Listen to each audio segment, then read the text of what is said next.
Yeah. So many where I was like, is that it? Nope. Is that? Look, sometimes you just hit a streak of things not going your way. Well, I'm kind of in one of those right now, if I'm being honest. The Mustang just had its first, what I would call, really major failure. I've had little things here and there, and also just recently, the AC, I believe the AC compressor failed on the Mustang. And, you know, that was a big inconvenience, but not honestly a huge deal and not gonna be a huge expense to fix. However, this most recent event that conspired just earlier today is most certainly going to be very expensive to fix. And if I'm being honest, I don't have the money to fix it right now. So, well, cutting to the chase, the Mustang needs basically a new transmission and clutch. So that's cool. So the actual failure that happened is the clutch throwout bearing, which is a slave cylinder on this car, went out when I was driving it in traffic earlier today. And I mean, the clutch, what seemed like was the pilot bearing, had been making noise ever since I bought the car. And it probably has the original clutch on it. It has 119,000 miles. So, I mean, I knew that the clutch was gonna be on a limited life, but the way that it failed and where it failed was very inconvenient. It's a lovely day. It's very nice outside. The perfect day to blow your clutch and third gear synchro and be stuck in a Village Inn parking lot. I was driving it and I noticed that the clutch, well, first of all, it started making some horrifying screeching noises, which, you know, is not typically ideal of your vehicle to do in general. And I was literally just on my way home when it started doing this. And then the clutch pedal started to feel weird, and instantly I was like, this is bad, I need to get home as soon as possible. And very, very quickly after the clutch pedal started feeling weird, I lost all of the clutch entirely. The clutch pedal right now, I'll put a clip on screen, quite literally has absolutely no weight to it whatsoever, which is kind of entertaining, but mostly incredibly depressing. I don't know, based off of what everybody said, I really thought that this clutch spring delete mod was gonna be a little bit heavier than it turned out being.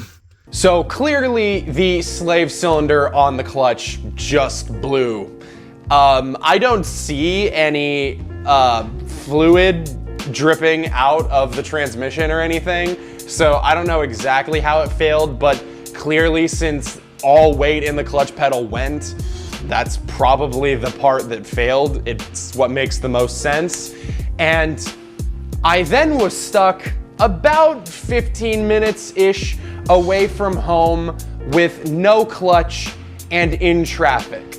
So I made the decision, which I completely understand why I made this decision in the moment, but in retrospect, I wish I hadn't. But I decided to try to limp the car home with no clutch. I understand the basic concept of what to do. And so, you know, I was just trying to match revs, just give it a little bit of revs to get into whatever gear I needed to be in. However, in my area right now, which is basically northwestern Illinois, there is a ton of construction everywhere.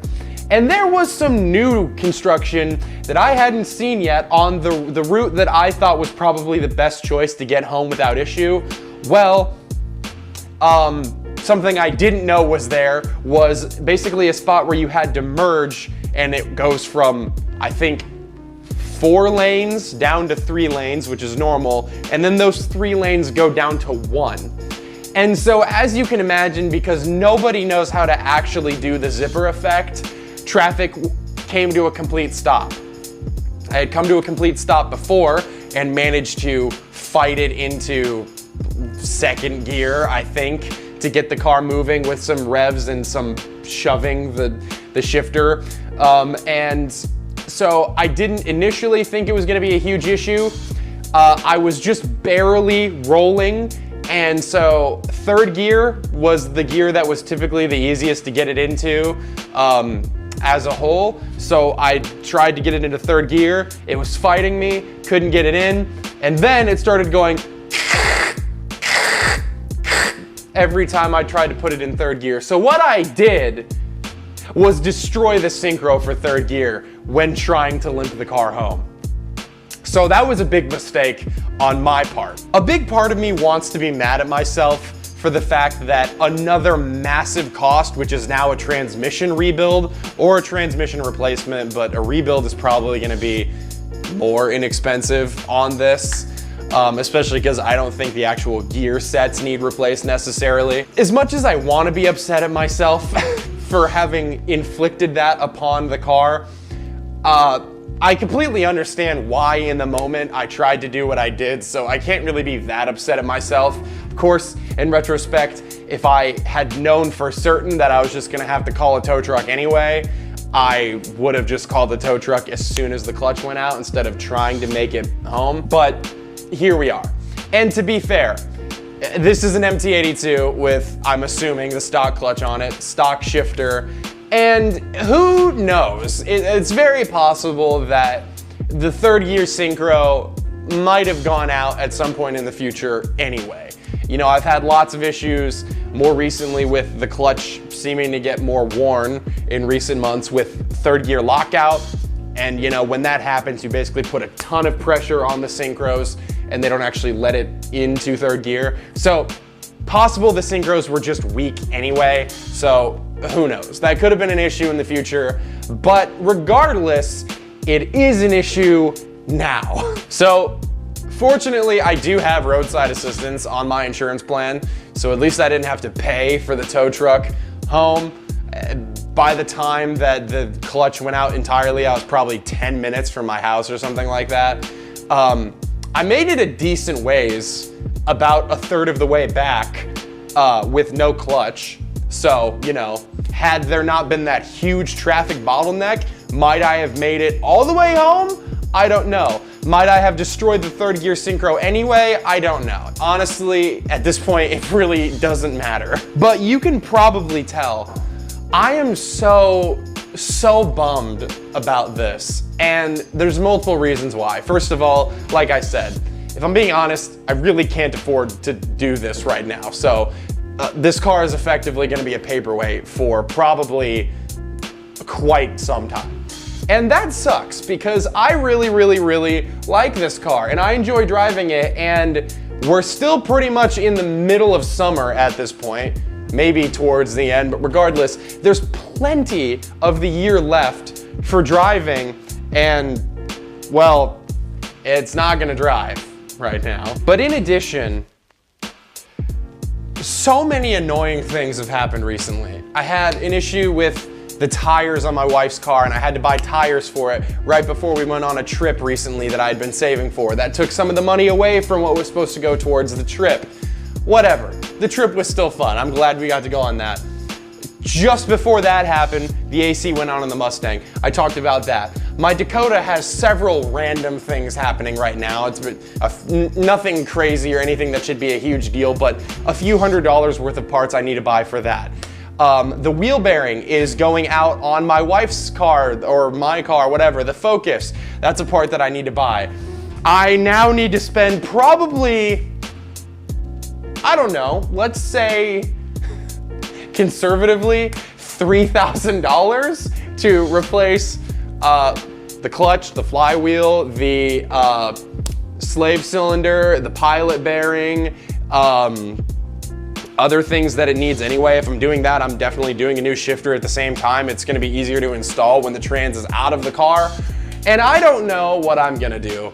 Am I gonna bring it to a trans shop? I mean, I'm not gonna bring them the car. I'm not gonna have it towed there. That's just gonna be annoying. So I'll probably pull the trans out, and either I'm gonna rebuild the trans myself, or with the help of friends or whatever.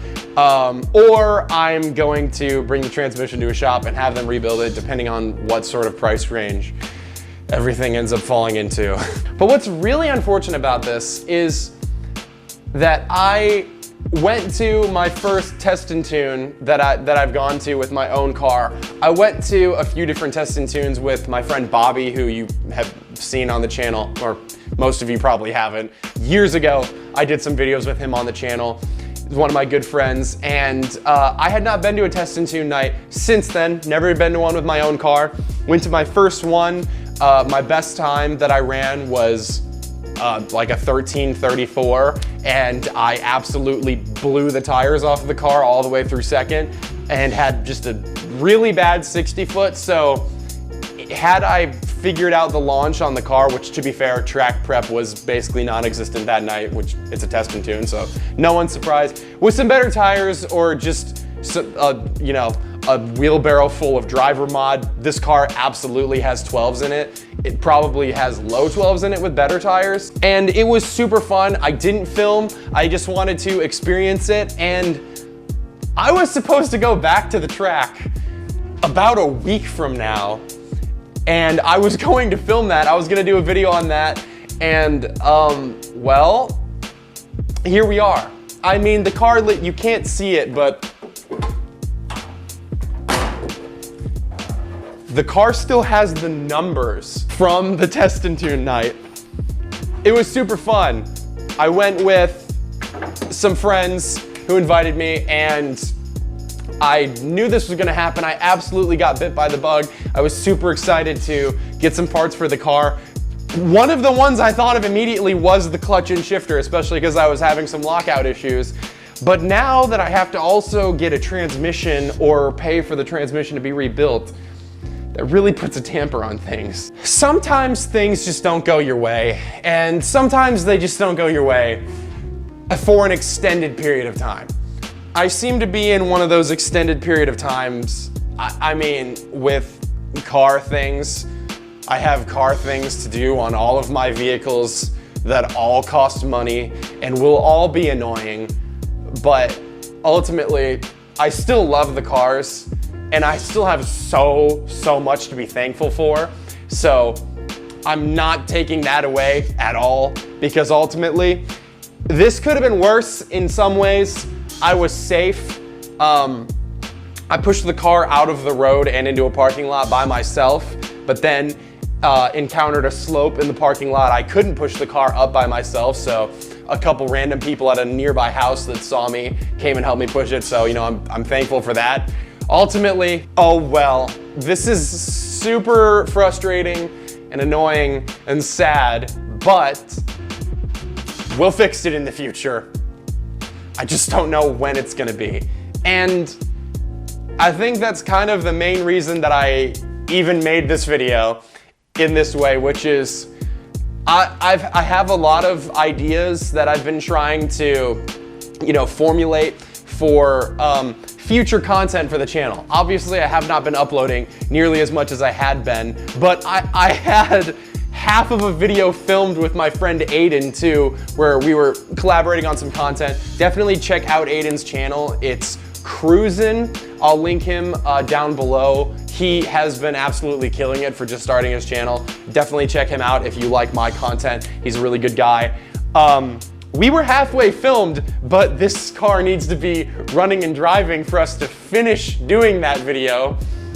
And I just don't know when that's gonna happen now. And I'll be honest, with the car being inoperable as it is at the moment, I really don't know what sort of content I'll even be making on the channel for the next, indefinite future at the moment. I'll think of something. Stick around if you'd like to see what that is. This car will definitely be back. You know, I'm not just gonna abandon this, especially because I still have a car payment on it. So right now it's just a paperweight that's costing me lots of money and will then cost me more money. So that's cool. Look, ultimately, I don't want to be ungrateful. This is annoying, but this car has brought me a lot of joy so far. And ultimately, I've been pretty fortunate with all the vehicles that I've owned so far that I haven't had a major failure like that up to this point. So here I am, my first major failure. Everything else has been tackleable fairly easily. And ultimately, this shouldn't be that hard either, just annoying. Whatever, everyone's favorite saying or least favorite saying, it is what it is. We'll get it figured out. And I guess thank you so much for watching. If you did enjoy this video or my suffering for some reason, please consider liking the video and subscribing to the channel for more content in the future. There absolutely will be more content on the Mustang, and next year I'm definitely gonna be doing some more drag racing and stuff like that with the car. I'd really, really like to get into the 11s next year. I know I can do it with probably just some E85, like a revised tune on the car, which just means I'll need some injectors, some suspension upgrades for the rear, a nice set of tires. That could very well get the car into the 11s as it is, or very close. Ultimately, I guess this is how we'll end this video. This is not the end, this is just the interim between this part and the next part. So stick around, because that next part is going to happen, even if we don't know when yet. And I'll see you guys in the next one.